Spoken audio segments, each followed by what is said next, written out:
Today we're making 菠蘿炒飯 pineapple fried rice. My dad's recipe was a favorite at his old restaurants as a Cantonese take on the classic Thai version. It's a great way to add another dimension of flavor to the traditionally savory fried rice dishes out there. There are lots of tips and tricks in this video, from blanching to proper stir-frying techniques, so stay tuned to level up your cooking. Cheers!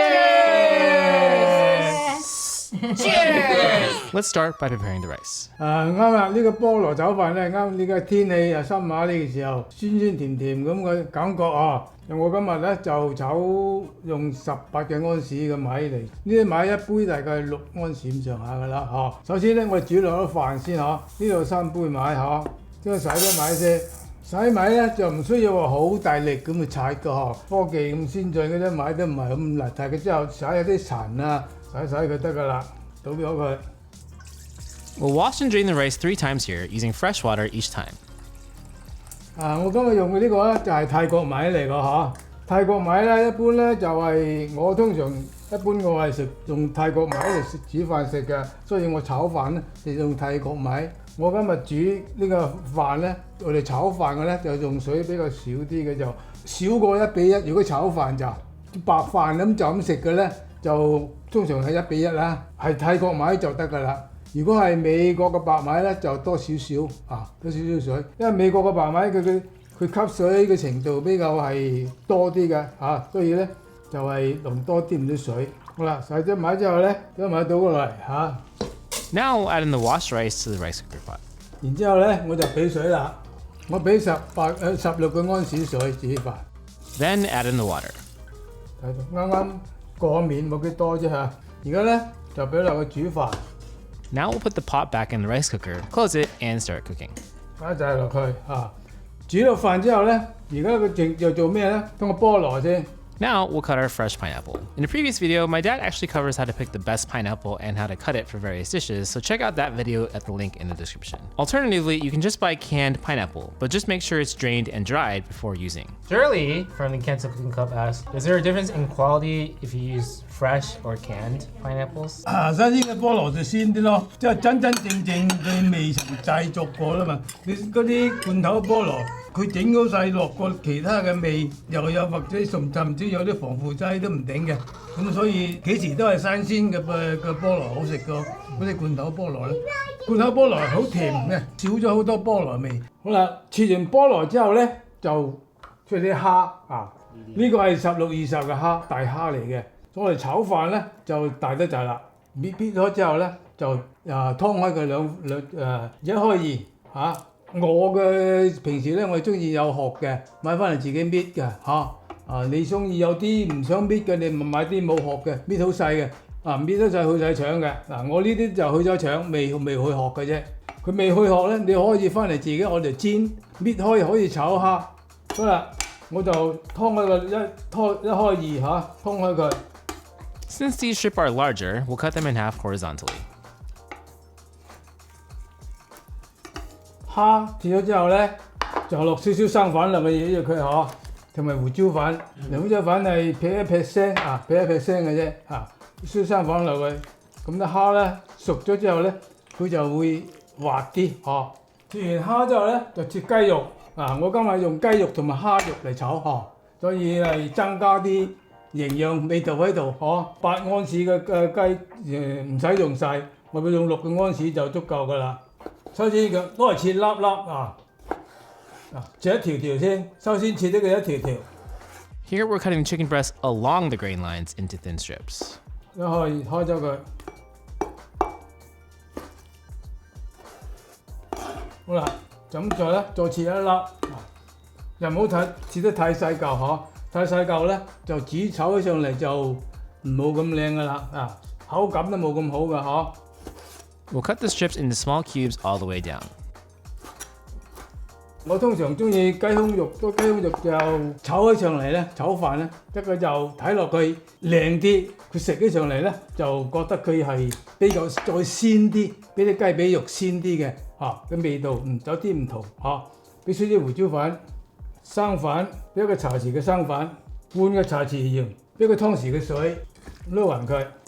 Now we'll make some marinade with the chicken by hand. From a nutritional perspective, the good news is that one whole pineapple contains about 1 gram of potassium and about 100 milligrams of magnesium. The bad news is that even if you ate a whole pineapple, it's still well below the recommended daily intake. That's why I'm excited that Element is sponsoring this recipe and that my kids are finally old enough to unbox stuff with me. Element is a zero sugar electrolyte mix, formulated based on the latest research that, for optimal health outcomes, we should be consuming 2 to 3 times more sodium than current federal recommendations. Each stick pack delivers a science-backed dose of electrolytes that are free of sugar and artificial coloring. I've actually randomly tried a lot of different electrolyte mixes over the years on my annual backpacking trips, and Element's packets are by far the best tasting ones I've ever had, especially the mango chili flavor. And even if you're not a Navy SEAL or a Team USA weightlifter, both of which are official Element partners, it's perfect for making sure you're sufficiently hydrated and getting enough nutrients. For us, our kids are really into science experiments, and having them poured mixed to Element packets are pretty great for practicing fine motor skills, and it's a much better alternative to sugary fruit juices. If you're interested in trying this out, go to drinkelement.com/madewithlau. What's crazy is that if you end up not liking it, you can get a refund, and you don't even have to send the product back. Also, by using our link, you'll get a free Element 8-count sample pack and support Made with Lau in the process. Again, click the link in our description or go to drinkelement.com/madewithlau to try it out for yourself.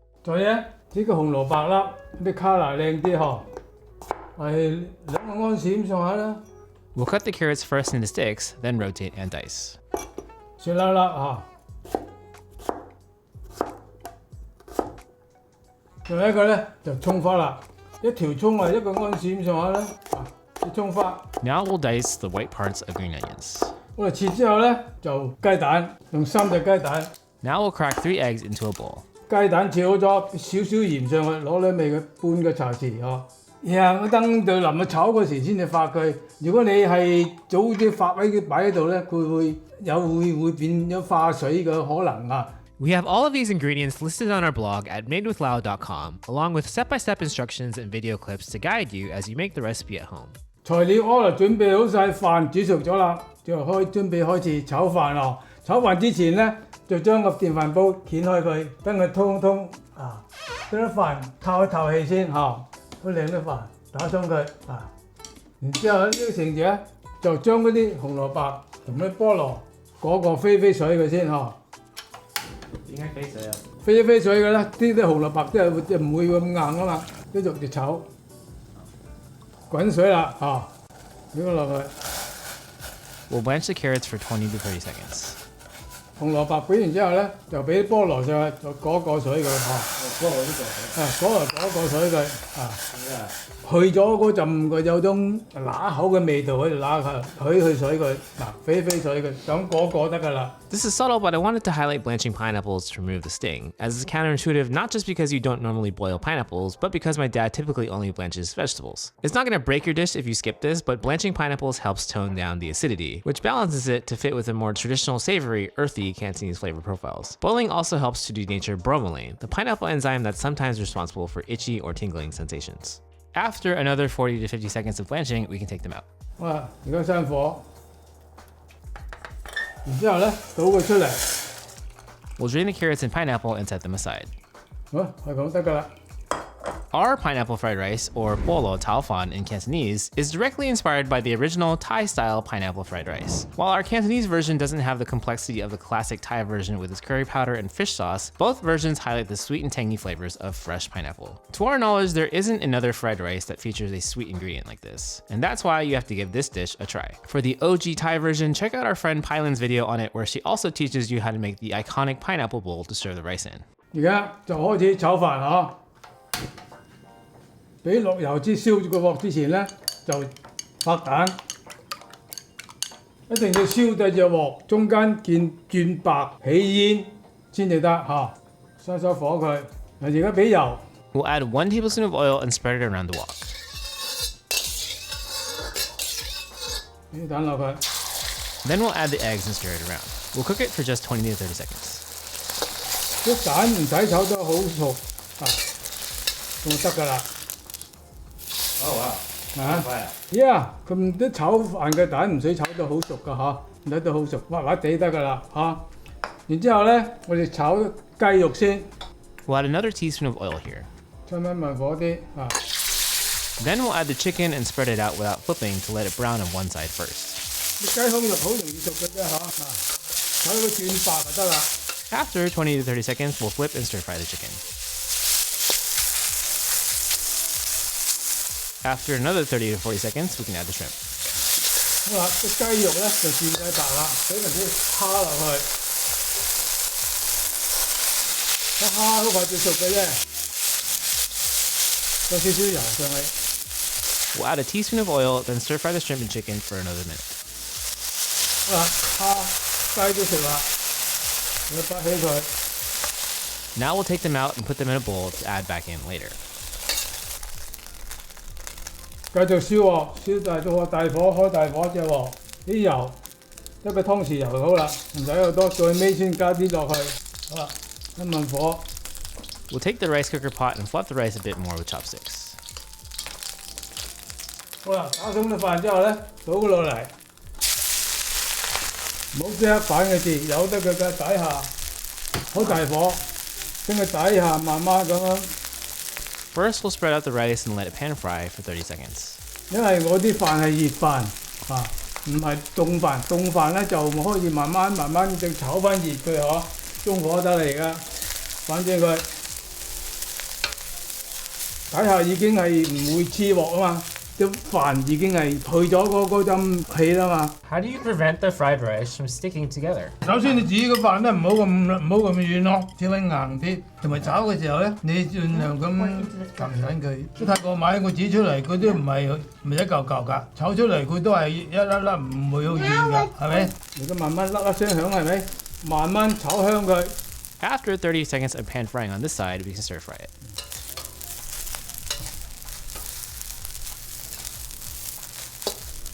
個中火啊，嗰啲少少油喺個邊嚟。 We'll add a tablespoon of oil along the edge of the wok and stir fry the rice for another minute. 呢時候咧就俾嗰啲菠蘿同埋啲紅蘿蔔嚟炒香嘅先。 Now we'll stir fry and mix in the carrots and pineapple for about 1 to 2 minutes. 將慢火啲啊！你睇慢火啊！哎呀，因為佢而家我俾咗紅蘿蔔同埋嗰啲菠蘿落去炒翻熱佢嚇，最尾先至猛火炒嗬。 Ming Shan from Hindi CANTO Cooking Club asks, I would like to know how to make the rice not soggy because the pineapple would probably release water. 罐頭菠蘿就多水，新鮮嘅菠蘿就唔係好多水嘅啫。如果你係罐頭，你都會飛水先煮啊，係咪？罐頭唔使飛水就咁攣乾佢就炒得噶啦。新鮮嘅菠蘿你亦都可以唔飛水，淨咁炒得噶啦。飛水就應該嚟講，通常就飛水佢去咗一陣嗰啲另外一種唔應該有個味喺度咯。而家咧聽到聲啊，就俾少少鹽，俾2個茶匙嘅鹽，呢個茶匙嘅糖調啲味，調和下佢。而家再俾咩咧？生抽攞啲色，攞啲味嚇，2個茶匙。 After adding in the seasoning, we'll stir fry to mix for another 1 to 2 minutes. 俾埋啲肉， Then we'll add in the chicken and shrimp. 哇，好靚！ Then stir fry for 20 to 30 seconds.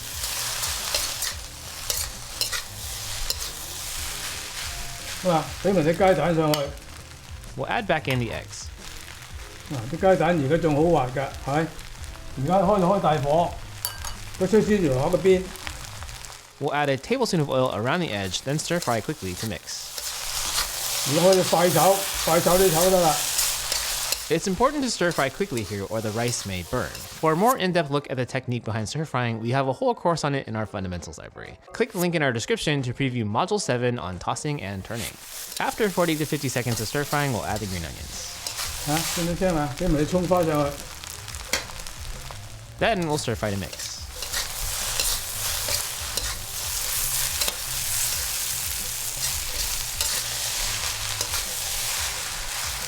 慢慢再香，就啲鑊氣先。試下呢個夠唔夠味？唔錯。有咩味啊？好好味，有菠蘿味，有蝦味，有雞味。 After a final 1 to 2 minutes of stir frying, we can add some sesame oil. 再俾少少麻油上去，就完美啦。1個茶匙。 Then we'll mix it in. OK，啲飯咧都唔係一嚿嚿嘅，係咪？好啦，生火啦。好食嘅，我平時唔中意菠蘿喺鹹啲餸，但係今日呢個得啊。得嘛？係咪先？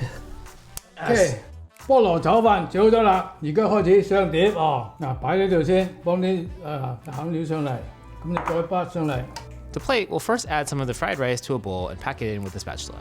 如果你係想就咁畢嚟食嘅咧，就咁畢嚟食就 OK 噶啦。但係如果我哋做視頻嘅話咧，就梗係想佢靚啲，視頻嘅畫面靚啲，所以咧就咁樣吸住佢落去嚇，嗰啲嚇，吸咗落嚟。Now for the reveal. 菠蘿炒飯啊嘛，即係突出隻菠蘿喺度嚇。好，朋友們，菠蘿炒飯煮好咗啦。 希望大家中意，紅隊妹妹弟弟落嚟食菠蘿炒飯咯。Jojo 咧，Jojo未食，但係Jojo啱啱未滿意，但係掂唔得，爺爺再煮俾你食嚇。慢慢。YouTube thinks you'll like this recipe next. Let's see if they're right. A huge thank you to our walk stars and all of our chefs in the CANTO Cooking Club.